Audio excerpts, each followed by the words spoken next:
Cari maklumat dan berita politik yang bebas, kupasan yang tepat, panas. Dapatkannya secara eksklusif hanya di Jom Channel. Komitmen kami, pentasan berita Isnin hingga Jumaat. Berbicara dan isu semasa, kami garapkan secara langsung. Panel-panel berkaliber dan profesional. Interaktif, pandangan anda kami raikan. Jangan lupa bersama kami di setiap hujung minggu dalam edisi khas mingguan. Jom Channel, moving forward, sharing a new experience.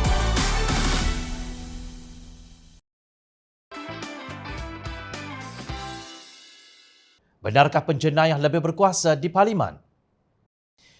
Pemimpin Pakatan Harapan kecewa kerana Yang di-Pertua Dewan Rakyat Tan Sri Azhar Azizan Harun gagal melaksanakan tanggungjawab yang diamanahkan kepadanya. Maaf Tan Sri Speaker, suka atau tidak suka anda dilihat gagal dan memalukan Dewan Rakyat. Dengan hormat, saya benar-benar kecewa dengan apa yang saya anggap kegagalan Tan Sri Speaker Dewan Rakyat untuk melaksanakan tanggungjawab perlembagaan beliau untuk memartabatkan ketinggian dan kehormatan Dewan Rakyat to his best ability, sesuai dengan lafaz sumpah yang beliau lafazkan semasa menjawat jawatan mulia itu mengikut jadual ke-6 Perlembagaan Persekutuan. Demikian lontaran kekecewaan Ahli Parlimen Pakatan Harapan Sepang Muhammad Hanifah Maidin yang juga bekas Timbalan Menteri di Jabatan Perdana Menteri Undang-Undang. Menurut Hanifah, beliau sejujurnya merasa sedikit gembira apabila Azhar memberi masa pada Rabu 9 Mac untuk bekas Perdana Menteri Tan Sri Najib Razak menjelaskan ucapannya berhubung One Malaysia Development Berhad, One MDB. Arahan yang di-Pertua tersebut merupakan lanjutan daripada usul untuk merujuk Najib ke jawatan kuasa hak di bawah Peraturan 36/12 yang difailkan oleh Ahli Parlimen Damansara Tony Phua. Kekecewaan besar saya hari ini ke atas Tan Sri Speaker adalah kerana kesediaan dia untuk membenarkan YB Pekan dengan secara mudah diberikan lanjutan masa untuk memberikan penjelasan mengenai kenyataan dia tentang isu hutang 1MDB, ujar Hanifah. Dan berkata Azhar boleh menggunakan budi bicaranya untuk memberi kebenaran lanjutan berdasarkan merit.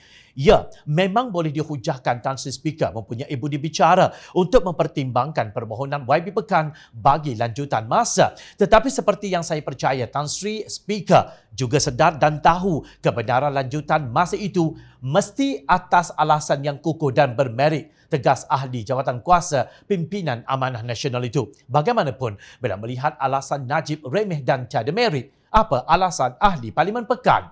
Telah menjadi pengetahuan umum dia penjenayah banduan besar yang telah disabitkan bersalah tidak hadir ke Parlimen sebab sibuk berkempen untuk UMNO BN dalam PRN Johor.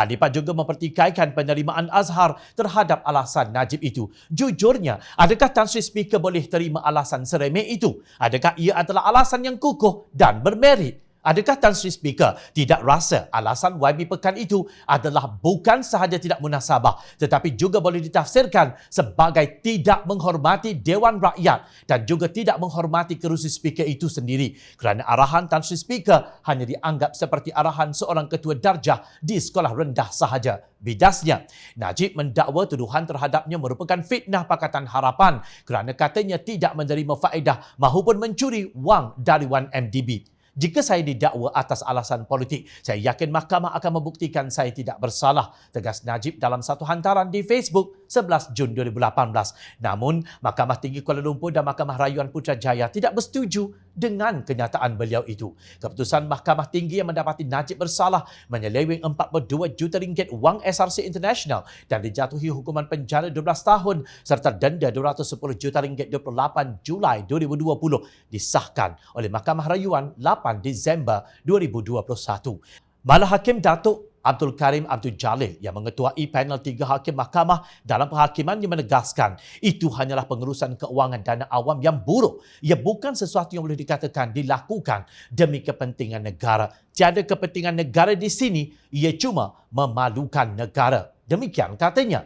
Berdasarkan penghakiman tersebut, Najib sah seorang penjenayah tetapi boleh pula berkempen di pilihan raya negeri Johor sambil memperlekeh arahan Yang di-Pertua Dewan Rakyat. Besar sungguh kuasa penjenayah ini sehingga Yang di-Pertua Dewan Rakyat boleh U-turn sedangkan beliau tahu peraturan mesyuarat Dewan Rakyat 43.